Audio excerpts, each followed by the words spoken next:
Hey friends, so I was scrolling YouTube and come across a video from a lady that I hadn't heard of before. Her name is Percy J. She's a fantasy author, and she was at the A Million Lives book event that's been going viral for being kind of like the Willy Wonka event, the Bridgerton event. Well, at least the Bridgerton event had a solo violinist and a stripper. Apparently, this one had basically nothing except for some foam rose decorations. However, let's take a look at her explaining it. Obviously, I'm not going to show her whole video. It's 30 minutes, but let's hit a few of the funny points, and a link to the full video will be in the description. Before I show you her YouTube, I want to show you her TikTok first. It looks like she is relatively famous on TikTok in the book talk world.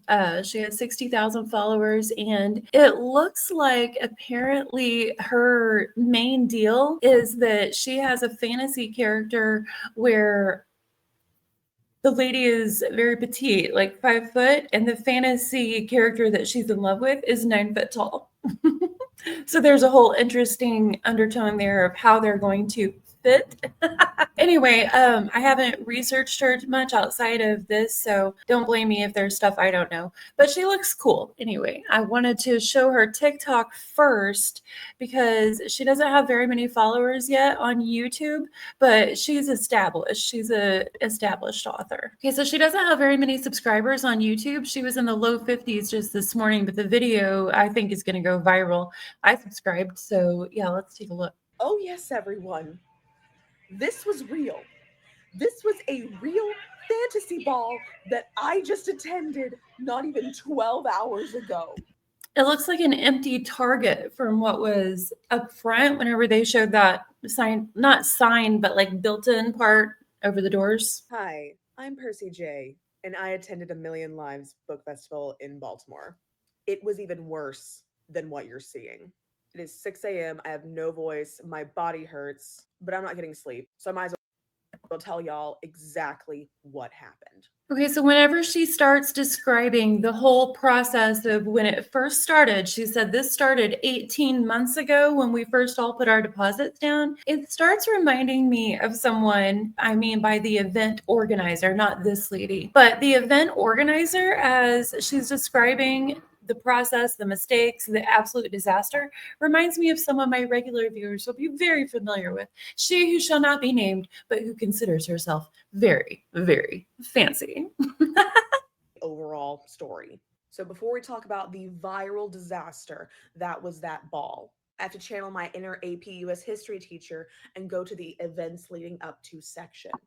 Because this story starts 18 months ago, because that's when we all put our deposits down. So I put down my $150 table fee back in February of 2024.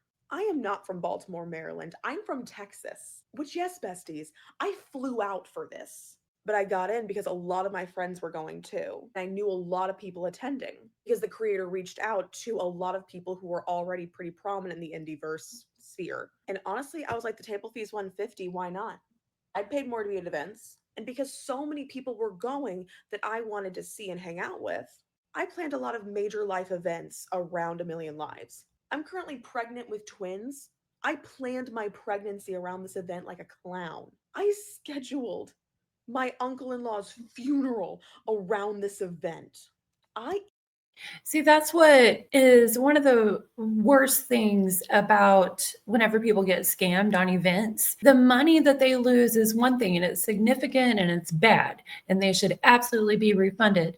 But you change your life around those events, especially whenever they're planned so far in advance, which stuff like this is. You really have to work your life around making sure you can travel across states to this event, make it work. You've got to take product, you got to take merchandise.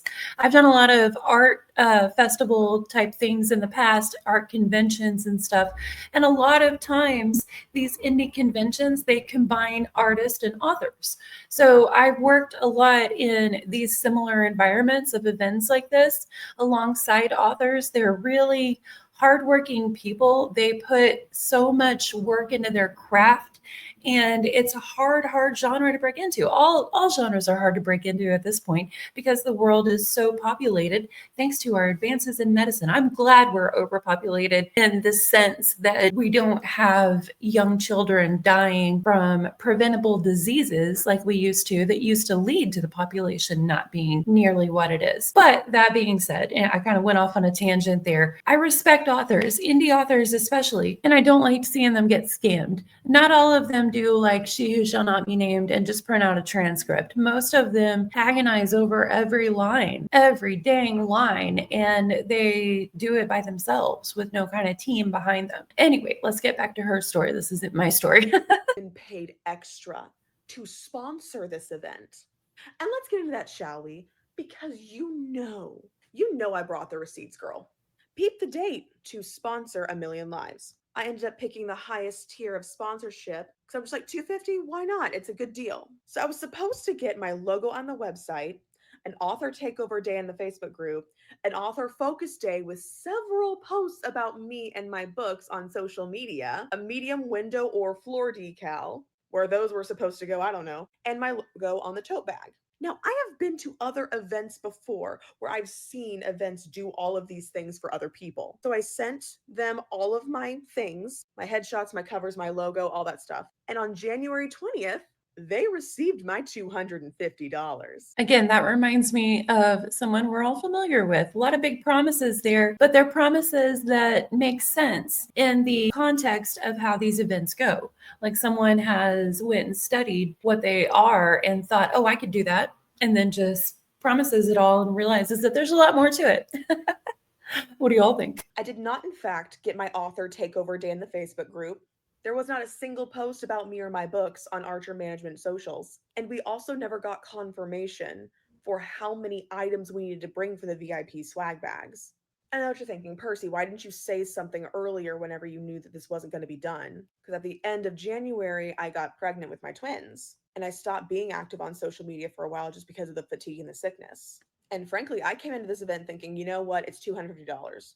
Whatever. It's not worth my peace. So often, whenever events like this fail, leading up to the event, a lot of times they've at least done the social media stuff because that's the easy part. Edit and post stuff on social media. But this one didn't even do that, which, obviously, if she hadn't got pregnant with twins, she probably would have been on it and realized that. And apparently, a lot of people were because attendance was nil. I mean, there was people there, but mostly just the authors. Hardly anyone actually showed up, probably because they sussed that the social media posts weren't happening and it was going to be a disaster. Thus, the lady saying that the creator contacted them to dispel rumors. Anytime an event coordinator, event creator, whatever, has to dispel rumors, it's Billy McFarland vibes. Like, there's a reason why the rumors are happening usually. But little did I know that peace was never an option. I like her. I'm gonna have to check out one of her books. Peace was never an option. For the event, I actually went on the event's website to see what I was actually, getting into. And I started counting the number of authors, vendors, and narrators that were actually coming to the event. It was slated at somewhere around 120. Those kind of numbers are huge. But I had not seen any advertising on behalf of the management company for this event. And So those might not sound like huge numbers, but for an indie event, it's good. It's good. I just took what I could fit in my suitcase. But we'll get to that later. So I was going to stay with my friend and fellow author Callista Neath. We were going to be staying at the Hilton that is connected to the Baltimore Convention Center. Does it look like I'm in the Hilton to you? Neath was a featured authors got their rooms paid for free by Archer Fantasy Events. Allegedly. And on the Wednesday before we all flew out, the featured authors got an email saying, "Hey, my rep at the Hilton has not been answering my phone calls or emails over the past week." Past week? Why wasn't this situated over a month ago? And said that she couldn't confirm bookings. And so she was instead moving all the featured authors to the Days Inn across the street. Y'all look at this. There are freaking scratch marks on this bed, bro. And we are authors. Okay, so I've stayed at many Days Inn. They're not the greatest, but it's accommodations, and when they're all you can afford, they're all you can afford. It's fine. But when you're planning on the Hilton and for an event that you've paid money to be sponsored at or whatever, and then at the last minute you're told actually it's going to be Days Inn, that's a big switch. That's a big switch. Now, granted, there have been a few Hiltons I've stayed in where it was like, wow, they apparently spent all the money on securing that branding name for the franchise and didn't update the actual hotel. But that's rare. Usually a Hilton's pretty nice. So yeah, being suddenly at the last minute told, sorry, you're going to the Days Inn, not the Hilton. Big bad red flag, but they've got your money and you've already made all these plans around it. You're hoping to make money at the event. What are you supposed to do? I'm not sure what she could have done different, but just try and roll with it at that point. And we are authors with these heavy suitcases and boxes. This place did not have a wheelchair ramp. My pregnant ass had to be carrying these 50+ pound suitcases upstairs. And so my expectations are getting lower and lower and lower. Okay, she as a pregnant lady had to carry 50-pound suitcases upstairs if there's no wheelchair ramp. And that also makes me wonder, what about disabled authors that attended? I'm sure there were some. Holy hell. Ugh. 70-pound books. Nary an instruction in sight. There's no signs, no streamers or balloons saying, hey, book festival this way. Don't know where the event organizer is. But security came in clutch and helped us navigate the convention center. And that will be a reoccurring theme. The security at the convention center was 10 out of 10. They deserve all the praise. An email from the event coordinator a few days before the event saying, let's clear up some rumors. Which that's a heck of a way to start an email, I'll tell you what. But she said, I don't know why people are saying we won't have tables. We'll have tables and we'll have tablecloths. I'm like, that's kind of a given. I really wonder why this is an issue. But the tables were indeed there. The tablecloths, however, were not. And of course, if you're setting up a table, you have to put the tablecloth on first. So a lot of people were just standing around on their tables waiting for these magical tablecloths to appear. Luckily, because authors and vendors and narrators are the best people in the world, we were just helping each other out. A lot of people had extra tablecloths we were letting each other borrow. I brought my own. There were a few tablecloths the event provided, but they were already. She is so right there about, authors, artists, vendors, just being awesome people who help each other out. Because one of my very first events like this that I took art to, it was another one. It was in St. Louis and there were authors there as well. And it was my first one. And I didn't really understand what all you were expected to bring yourself versus what's provided for you. And I didn't have everything I needed. And holy hell, people realized I was brand new right away and came in clutch helping. Like my friends were trying to get me my tablecloth tape down and stuff up, and people were loaning tape, loaning this and that. It was just wonderful. I just wanted to acknowledge that she is 100% on there. If an event like this goes really, really bad, the authors and artists will come together and help each other. I'm skipping a lot because I really want to support her video and getting the message out. I don't want to share all of her tea, and y'all really need to go watch the full thing because, like I said, I'm skipping a lot and she shares a lot of crazy details. Y'all, there were maybe 30 people. And this was an all-day situation. I don't even know if this panel happened. We had our lunch break at noon, and to announce the lunch break, the event organizer walked into the event hall and just screamed that we're taking a lunch break. No bullhorn, no PA system, just everybody get out. But also, it sounds like a sweatshop. I'm not laughing at the authors having such a bad experience, but what the hell was this organizer thinking? Okay, in this next part, she's explaining how the losses really just keep compounding for the authors. Figure out a way to ship all of our extra books home. Because normally you ship books to the event, you don't pack stuff in your suitcase. Like, not only are we taking a loss on sales not sold, we're going to have to take a loss on shipping books back. Oh my But we all calm down and be like, yo, look, this was just VIP day. We were told there's going to be 500 tickets sold.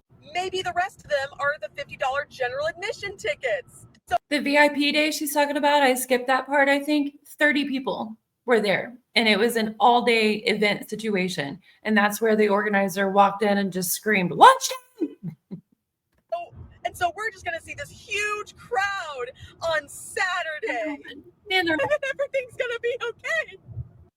But spoiler alert, friends, it got even worse. Tune in for part 3. Welcome back to the latest installment of the Willy Wonka Experience About with Books. This is part 3 of what happened at A Million Lives Festival in Baltimore. But at this point, we're not even sure if people were actually getting registered. There was no way to tell who was an attendee, who was an author or vendor, or who was just a random person from the convention center who just happened to go to the basement. And so, yes, that wasn't fair to the people who paid a large sum of money just to get access to the space. But as an author, I was just happy that there were people. And just like the signs, it was an omen, like I said. Just as the decorations doubled, so did the attendance. We went from 40 to 80. Oh, God. And like I said, there was no way to actually count because we couldn't tell who was an attendee and who wasn't. But there were other issues from day 1 that bled into day 2. So this next part is a real issue. This should be absolutely clear in the advertising to people buying tickets. Take a listen, y'all. We went from 40 to 80. And like I said, there was no way to actually count because we couldn't tell who was an attendee and who wasn't. But there were other issues from day 1 that bled into day 2. For example, there were mixed messages about this being a family-friendly event or this being an event that where the romance authors could offer their, wares. Some people were told they could bring their kids and did. And I'm talking babies, toddlers, middle schoolers. And some authors were told that it's perfectly fine to display their not safe for work spicy art prints. So you got some art with, frankenbeans and tater tots out. Some vendors had lovely crocheted male appendages that were for sale. And I definitely am not holding one just slightly off camera right now. Let's bring it back to the... Welcome to part 4, everyone. And this is the big finale. I know all of you have seen the ball at this point, but everyone was so shocked about the lack of anything at this ball that no one talked about what actually happened at the ball. But as an eyewitness, I'm going to come through with the tea. So like all of you have already seen, this was the Lavender Romance Ball that cost $250 American dollars in this economy to attend. But I can't say there was no decorations. And y'all know I'm not about to get on this internet and tell lies. So here's the decor for the ball. These rose petals weren't even silk. They were styrofoam of the highest quality. And these books were placed around on the table as decorations and as party favors. Allegedly, these were the books that were purchased through the bookstore partner that were supposed to be in the swag bags. The books from the bookstore partner that backed out at the last minute. Allegedly, these are the books, but I can't confirm. And despite the fact the swag bags never happened, y'all. Like I said, she shares a lot more tea than I'm skipping. Definitely watch her whole video. The event started at 7 p.m. Of course, it didn't even start on time. The doors were still locked until about 7:15ish. Oh my God. There was no food. There was a small table with just desserts. And as a pregnant lady who ate cheesecake for dinner that evening, I went in the mood for desserts. So I was thinking if there were crackers, a box of Cheez-Its for us to fight over like raccoons, something. No, there was nothing else there. But there was a bar, a cash bar. You paid $250 for a ticket to access a cash bar for a $10 tiny little cup of wine. But that didn't bother me personally. I'm pregnant, I don't drink. So I'm trying to see if I can get a water or a Sprite or something. Yeah, if you wanted to get a tiny cup of Sprite, it was going to be $5. Oh my God. Bottle of water, $5. And keep in mind, earlier in part 3, I told y'all that we didn't even get water bottles as authors as part of the event. Wow. Oh no, the bottles were provided. We just had to pay another $5 for them. But just like every good story, the heroes always come through in the end. The first hero of our finale is Speaker Steve. Here he is, everyone, the infamous Bluetooth speaker that provided all of our music for the ball. Oh my God. Don't give credit to the creator for Speaker Steve. This lovely security guard right here took pity on us and brought Speaker Steve from his home just so we could have some music at this ball. So yes, friends, that means... What on earth? How did they plan a ball with zero music? Is there no speaker system at the convention center? Could they not hook up an iPhone to the playlist? What on earth? Oh my God, y'all. Okay, so here we see the creator. This is the creator of the event. Funds for those who request it. But I have tea on the creation of this video that apparently is not well known yet. So this video was filmed at the ball itself, about 30 minutes in. I know what you're thinking, it's an apology video, she's issuing refunds, what's the issue? She did not do this video out of the goodness of her heart. Our second hero of this finale. Also, in a part that I skipped, she is not even issuing full refunds for everything. And I'm not even talking about hotels, flights, and stuff like that. She's only issuing refunds for like general tickets and stuff like that, not the $250 event of this and that, whatever, unless something's changed since then. But yeah. Is someone that you already heard about in part 1. My friend and fellow author Callista Neath had to go up to her during the ball and confront her about what an absolute mess this was.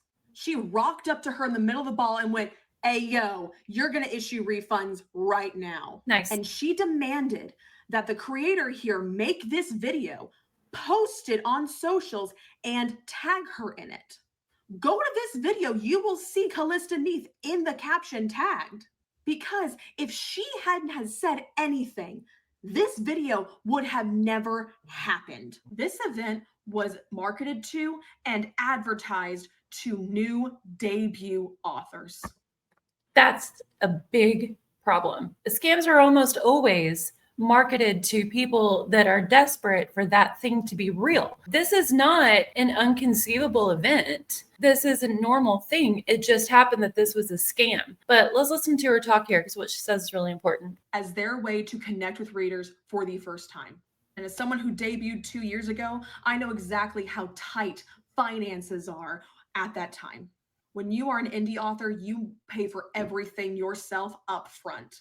And only if you do events like this can you finally recoup the costs. Exactly. And since the creator is a debut indie author herself, oh yeah, she's a fellow author. She's going to have her book allegedly publishing on June 7th. She should know how much of a financial burden indie author publishing is. Yeah. And I can sit here on the internet and I can joke about my experience and about the terrible ball and about not having water, but I'm an established author. I've been doing this for over 2 years. I've done events before. I know how it's supposed to go. I'm not going to be affected by this. But I had to watch these dejected and heartbroken first-time authors pack up boxes upon boxes of books that didn't sell, that they don't know how they're going to get home. Some people flew in from out of state. Some people flew in from out of the country because they were told your readers are here and this is a good investment.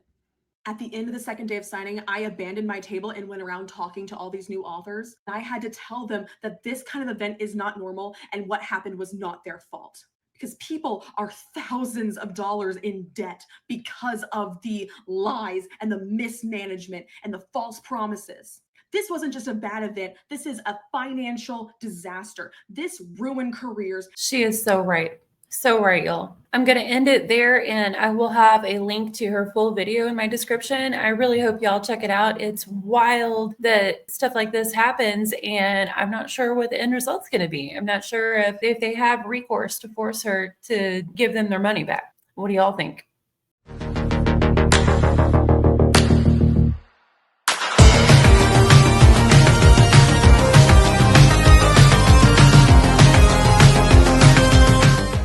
Lost my train of thought.